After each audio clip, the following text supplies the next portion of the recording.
মাওয়া ঢাকা থেকে যারা আপনার একটা ডে ট্যুরের প্ল্যান করছেন তারা কিন্তু খুব ইজিলি মাওয়াতে যেয়ে একটা সুন্দর সময় কাটিয়ে আসতে পারবেন।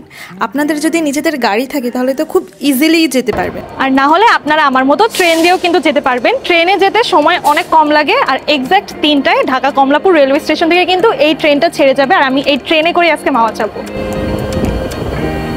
ট্রেনে বসে আছি, এখনো ট্রেন ছাড়েনি, 3:05 মতো বাজে, কিন্তু ট্রেনের সিটগুলো কিন্তু বেশ আরামদায়ক। হোপফুলি 40-45 মিনিটের মধ্যে কিন্তু আমরা পৌঁছে যাব।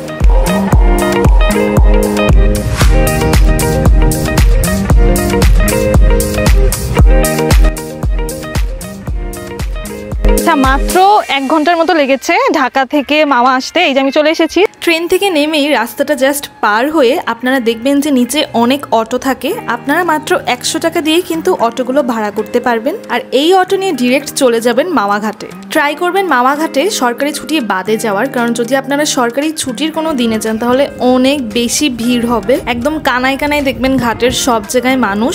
সো আমি রিকমেন্ড করবো যে আপনারা সরকারি ছুটিরগুলো দিন বাদে যাবেন। আর এরপর আমি চলে গিয়েছিলাম শখের হাড়ি রেস্তোরাঁয় ওদের ইলিশের মাছের দামাদামি করতে।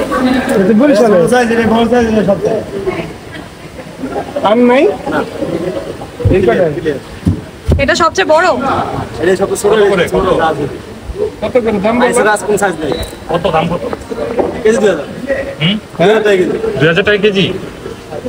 শখের হাড়িতে খাওয়ার আমার অনেক ইচ্ছা ছিল, কিন্তু যেহেতু দাম মিলছিল না তাই ভাবলাম পাশের রেস্তোরাঁ কুটুমবাড়িতে দেখে আসি।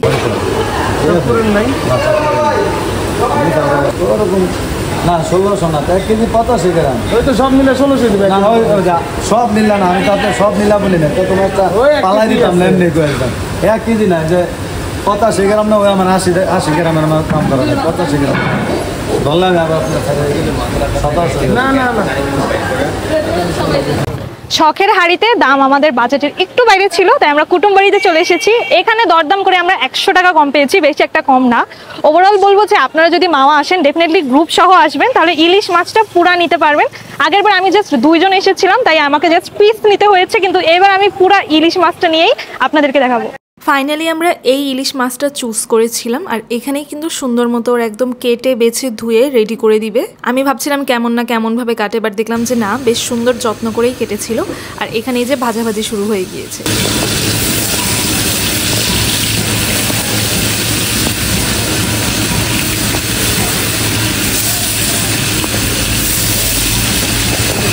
বাইরে ইলিশ মাছ আর বেগুন ভাজা হচ্ছিল, আর ভিতরে লেজের ভর্তা করা হচ্ছিল, সাথে সব ধরনের ভর্তা আর সালাদ বানানো হচ্ছিল। আর এই যে ইলিশ মাছের দাম আর আমাদের তেলের দামের রিসিপ্ট। মজার বিষয় হলো দাম কিন্তু অলমোস্ট সেমই, হাইয়েস্ট 100-200 টাকা আপনারা ডিফারেন্স পাবেন, বাট দাম কিন্তু অলমোস্ট সেম। আমি ভেবেছিলাম ভাইয়া হয়তো একটা ভিডিও করার জন্য আমাকে ডাকছে, কিন্তু আমি আসলে বুঝতে পারিনি যে এখানে এরপর কি হতে যাচ্ছে। এই যে আমাদের ইলিশ মাছ চলে এসেছে। আমরা কত 7 জন, তো 7 পিস করতে বলেছিলাম, মনে হয় আরেকটু বেশি পিস করছে। আর এখানে আছে 5 পিস বেগুন। আর দামটা আমি আবার বলে দিচ্ছি, ইলিশ মাছের প্রাইস পড়েছে আমাদের 1700 টাকা 1 কেজি। এটা 1080 গ্রাম ছিল। বহুত খিদা লাগতে, বহুত মানে বহুত। নাও ইটস টাইম টু ইট। আমি বলে দিই, এইটার স্মেলটা এত সুন্দর, মানে একদম সরিষা দিয়ে পেঁয়াজ মরিচের যে ভর্তাটা, এটা দিয়ে মনে হয় 1 প্লেট ভাত ইজিলি খাওয়া যায়। আমি নিচ্ছি কি বলে দিই, আমি একটা বেগুন নিচ্ছি, 1 পিস ইলিশ মাছ নিচ্ছি, এই যে, আর ভাত। তো ভাত এখন খেয়ে দেখে কেমন হয়। বিসমিল্লাহ। এই ভাতটা অনেক শক্ত না? লাইটিং এত খারাপ, অনেক বেশি ক্ষুধার্ত থাকার পর ভাত খাচ্ছি। নাও ইটস টাইম ফর ইলিশ। ইলিশ মাছের রিভিউ দেওয়ার কিছু না, এটা সবসময় মজা, সবসময় টেস্টি। এখানে তো একটু বেশি মজা লাগতেছে। নাও ইটস টাইম ফর লেজ ভর্তা। আমি লেজ ভর্তাটা কখনোই খাই নাই, মাই ফার্স্ট টাইম। খেয়ে দেখে কেমন। লেজ ভর্তাটা মজা, অনেক মজা। মজা না লেজের ভর্তাটা?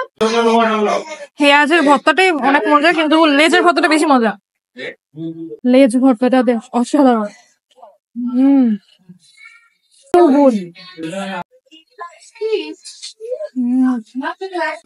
আচ্ছা, না বাসায় লেজ ভর্তা বানাই না কেন? এটা তো খেতে ভালোই লাগে। লেজ ভর্তাটা বেস্ট বেস্ট বেস্ট বেস্ট। আরেকটা ভর্তা নিচ্ছি, কিন্তু কোনো ভর্তাই লেজের ভর্তাকে সারপাস করতে পারে না। আচ্ছা আমি না সবকিছুতে লেবু অ্যাড করবো, আমার মনে হয় লেবু অ্যাড করলে সবকিছুর টেস্ট দ্বিগুণ হয়ে যায়। এখন ট্রাই করব ডাল। আচ্ছা ডাল নিয়ে একটা কথা বলি, ডাল কিন্তু খুব নর্মাল একটা খাবার, লাইক না খেলেও হয়, কিন্তু আমি দেখছি যে হোটেল টু হোটেল ডালের টেস্টটাও অনেক ভ্যারি করে। লাইক আমি যখন কক্সবাজারে ডাল খেয়েছিলাম, ওইখানে ডালের স্বাদ আমার এখনো মুখে লেগে আছে। আমি জানি না কেন, মানে ডাল তো ডালই না, এটার কত ভাবে এরা রান্না করা যাবে। হাইস্ট একটু টমেটো দিয়ে বা একটু ঘন করে রান্না করবে, বা একটু ধনেপাতা দিবে, একটা ধনেপাতার ফ্লেভার আসবে। কিন্তু কক্সবাজারের ডালের সামনে আই থিঙ্ক ঢাকার বা ঢাকার আশেপাশে সব জায়গায় ডালই পে। এখন এটা খেলে এটা কেন এভারেজ নর্মাল যে ডাল আমরা খাই মাছে, সেটা এটা এক্সট্রা কিছু না, স্পেশাল কিছু না। আপনাদের সুবিধার জন্য মেনুটার ছবি আমি এখানে দিয়ে দিলাম, যাতে আপনারা দাম সম্পর্কে আইডিয়া রাখতে পারেন। খাওয়া দাওয়া শেষ, অনেক বেশি খাওয়া হয়ে গেছে, মানে খুব বেশি। তো আসার সময় আমি দেখছিলাম যে ওইখানে একটু পেয়ারা মাখা আছে, তখন পেয়ারা মাখাটা খাই নাই, ভাবছি যে খিদা নষ্ট হয়ে যাবে, আমি ভাত খেতে পারবো না। এখন ভাত খাওয়ার শেষে পেয়ারা মাখাটা নিতে যাচ্ছি।